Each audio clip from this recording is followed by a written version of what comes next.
And welcome to another light novel review video. Today we're going to be talking about volume 4 of Grimgar. If you missed volume 1 through 3, please check the playlist in the upper right corner. I decided to make a playlist for these videos because I have a playlist specifically just for Grimgar videos, but now I have a playlist specifically for the reviews, so you guys can go check that out, and I hope you enjoy them. If you are new to our review videos, just know that I'm going to actually go through the plot, the characters, and the themes of the book, and at the end of the video I give it a review from A+ all the way down to F. Volume 3 is the end of the first saga of Grimgar, which I like to call the Alterna saga. Volume 4 begins the Wonderhole saga, which spans 3 whole books. So in this book, there's actually a lot of more slow moments in the story, like in volume 1, but I feel like the slow moments in this volume go a lot better because they handle a lot of the stuff that happens in the end of volume 3, and they give you a lot more POVs from different characters, which is the first time this story ever does that. This book is roughly 233 pages long, and this is the last 100-ish page book we're going to be getting for a long time, because everything that comes after this is roughly in the 2,000 range.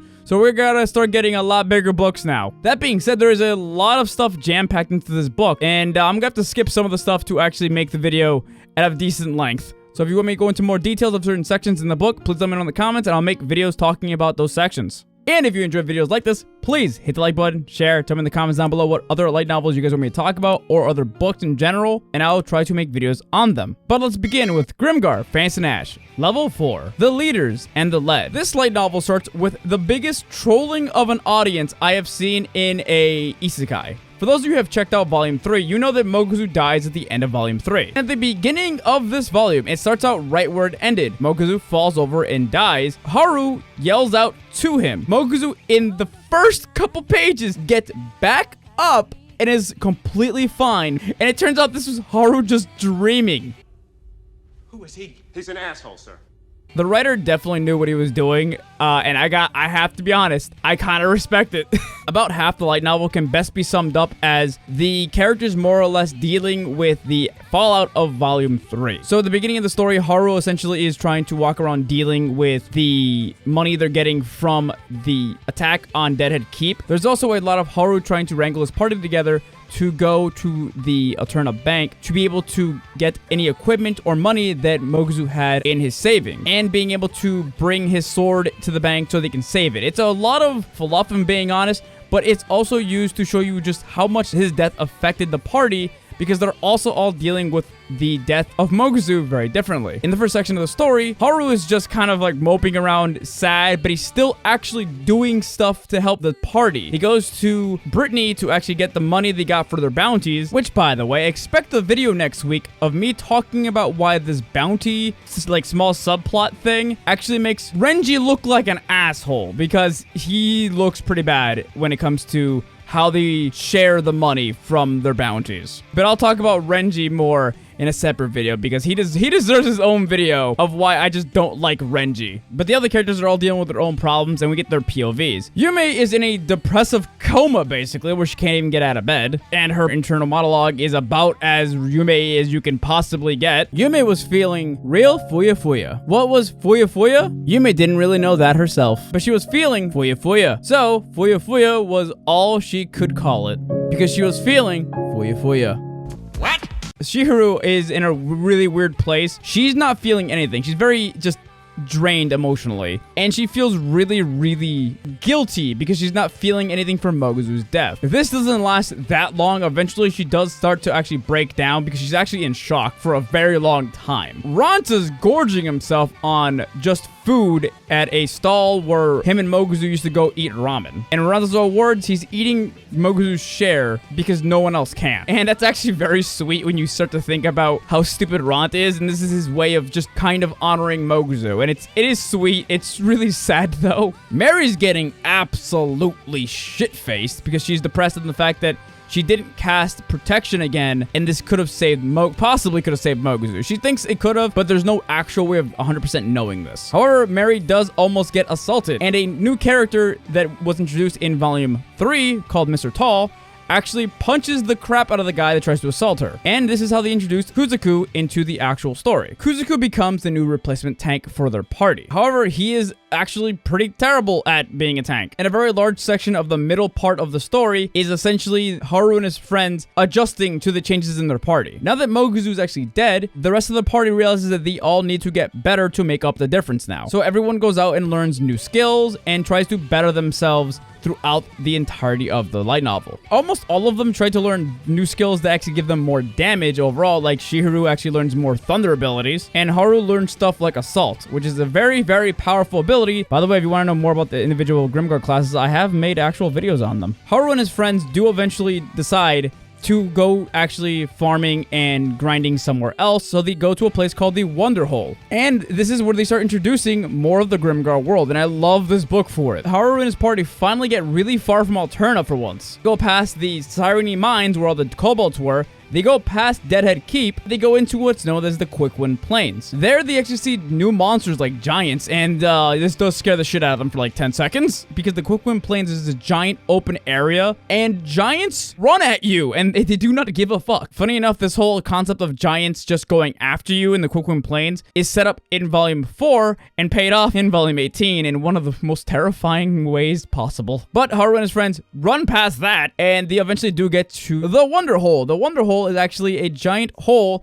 that is dug into the ground, and they have no idea how it got there. In this place, they start to actually stay in the opening of the Wonder Hole, where they get attacked by basically small humanoid monsters that look like monkey people and malnourished goblins, essentially, is the best way to explain what they look like. Due to Kuzaku's, well, horrible tanking abilities, they have a lot more trouble than they probably should be having. This is mainly because Kuzaku is just kind of constantly blocking instead of properly attacking. He does attack here and there, but he's mostly just missing his attacks. Eventually, these subhuman creatures do overwhelm Haru and his party. And for basically, at this point, the third time in the light novel, Haru and his friends almost die. Like, they got very, very close to dying, to the point where Haru actually lost an eye. Or at least it was damaged to the point where he couldn't see out of it. But then at the last second, Soma and his party actually come and save him. Soma, the #1 most powerful volunteer soldier in the world, and the rest of his party of really weird, odd people. His party consists of classes that have not been explained or shown off in the light novel up until this point, like a necromancer, and an elf lady who we don't really know much about quite yet. However, we do know that they're actually very, very, well, mean to Soma, but like in a playful way. But Soma is very impressed by Haru and his party because they're willing to die to protect each other. If you pay attention to how everyone was close to dying in this fight, each of the members were with another member because they were protecting each other. Haru and Yume were with each other, Kuzaku and Shihiru were with each other, and Mary and Ranta were with each other. And what the story is implying is they were all willing to sacrifice themselves to save another person in their party. Soma found this very respectable, at least it's implied he did, and he actually invites Haru and his party to join his clan. Mind you, the only people to have joined his clan, the Daybreakers, at this point, were really powerful volunteer soldiers or very unique volunteer soldiers. And Haru's party is undeniably the weakest party in this clan, but Haru ultimately accepts this invitation and is given a relic. This relic is called a receiver. It's basically a fancy way of saying it's a one-way phone. This is, I believe at least, the first time they've ever actually named a relic in the story. It has implied that relics have been around since the very beginning of the story, but Haru and his party didn't know about these relics, but they have been around for a while. After this, Haru and his party go deeper into the Wonder Hole and start fighting giant robotic ants. And they still struggle mainly because of Kuzaku. Ranta gets tired of his shit and actually calls him out on it. And after Ranta calls him out on it, Kuzaku does actually start to put himself more out there and try fighting a little harder and actually shows a notable improvement. Eventually, Haru and his friends meet this thing called an Estral inside the caves. Soma told Haru and his party, if you find an Estral and can take it down, then you can go deeper into the caves. If you can't fight an Estral, don't go deeper yet. Essentially, this thing is supposed to be a gatekeeper of sorts to separate weak volunteer soldiers from strong volunteer soldiers. And then the story proceeds to go into probably the most, at least for me, badass fight in early Grimgar. To me personally, the fight with the Estral is so cool and awesome that nothing really tops it until Haru goes against maybe like, I think 15 goblins by himself in Volume 16. You what? Other fights come close, but just something about this Estral fight feels really awesome. The characters need to strategize, work together very well. People take serious damage. Ranta actually loses his arm for a little while until Mary reattaches it using Sacrament. Mary also had to use Sacrament on Chihiro when the Estral rammed into her and stopped her heart from beating. And we get one of the most badass moments in the fight when Kuzaku steps in front of the Estral and headbutts this thing and holds his arm out to block it with his shield. And he's just standing in the way of this thing. Haru jumps on this thing's back and starts to stab the crap out of it. Ranta has to go the other side and stab it with his longsword. And Chihiro gets some really good hits in with her new lightning magic. This thing also gets covered in arrows from Yume. And Mary's just around, make sure no one dies. I could be wrong, but I think this is actually the longest fight in the entirety of Grimgar. But by the end of the fight, you feel just as tired as everyone else because they work their ass off to kill this thing. And I highly recommend reading the light novel just for this fight alone. It's incredible. After they beat the Estral, however, that's basically where the light novel actually ends. Like I said earlier, this is one of the shorter books in Grimgar, but it does have so much stuff going on that I had to actually leave a lot of stuff out. Like the fact that Renji tries to pillage fucking Ranta from Haru's party. Or the fact that Haru is worried that Mary has a thing going on with Kuzaku, which is a whole long subplot that goes on for a little too long. Everyone, and I mean everyone in this book is touched on, and I loved it. Mary is shown to have such an insane depression from losing Moguzu that she blames herself for everything, and she actually puts herself into a very dangerous situation, and she even talks about how she thinks she did it on purpose because she feels like she deserves... Oh god, it's so uncomfortable. It made me sad for Mary. I genuinely felt so bad for Mary because she lost her original party and then lost Moguzu, and she just blames herself for it. Haru has a lot of leader moments in this story where he actually does lead by example and actually does take the lead, and I think he does a great job. Ranta has certain moments in this where I want to choke slam him because he says a lot of stupid shit, especially to the girls. But then he says stuff like he yells at Mary for taking all the blame for Moguzu's death because he thinks that's completely unfair for her to only blame herself when he also thinks it's partly his fault because he could have done something more to help his partner out, essentially. And he does call out Kuzaku for being a shitty tank. Speaking of Kuzaku actually has a whole small arc in this book. He just is kind of a timid tank and he's scared to actually try to attack often, and he's just scared of death. He kind of has PTSD from watching his party die, and he does try to hide it by acting like he's having fun. He's not. He's terrified. But it's his way of just acting tough, basically. Chihiro actually gets some stuff in this story, too. She's angry at herself for feeling a certain way when it comes to guys. She looks at guys in two different ways. Guys she can fall in love with, and guys she can't fall in love with. And she calls herself out for that, and she feels very toxic because she separates people in her mind that way, when she should just kind of interact with people as equals and not just, you know, put people into their own little bubbles in her head. But that's how she works it. She's trying to work through that, and I think that's actually really interesting for her character. Yume is just Yume right now. She's not really changing that much, but you do get to see her as a more complex character when she's given an option to actually leave the party to join the Wild Angels with Chihiro, which, by the way, neither of them chose to actually go with the Wild Angels. But even Yume actually thought about it for the sake of her future. She did, however, disclose all of this to Haru and Mary, and they had an open conversation about it, which is showing you that Yume's gotten a lot better at communicating when she actually has to.